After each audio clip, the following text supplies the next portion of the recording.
ta sana'a aure ce. Wannan gaskiya ne, mata ku amsa kira ku kama sana'a. Dan yanzu zamanin nan sai da abin yi. In mace na sana'a misali in tana da miji ba za su samu matsala ba saboda abin da bai fi karfinta ba za ta yi wa kanta.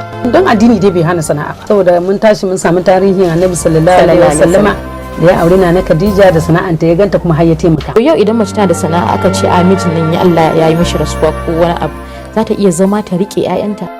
Waya duniya take kallon matan da ba su da sana'an yi. Wawaye ne ba su san ciwon kansu ba har yanzu suna da hutu su fito su kama sana'a. Shirin kuma kama sana'a mata shiri ne wanda ke faɗakar da ku ya nishaɗantar da ku ya ba ku ƙwarin gwiwa zuwa tashi neman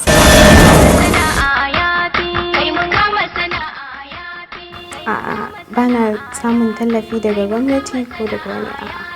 Da kanmu muka fara abinmu kawai dai mun samu tallafi ne daga PPFN. Akwai ƙorafe-ƙorafe ba ma ƙorafi ba, dan in kika ce ƙorafi. Kai mu kama sana'a mata, macen da ba ta sana'a ta bani.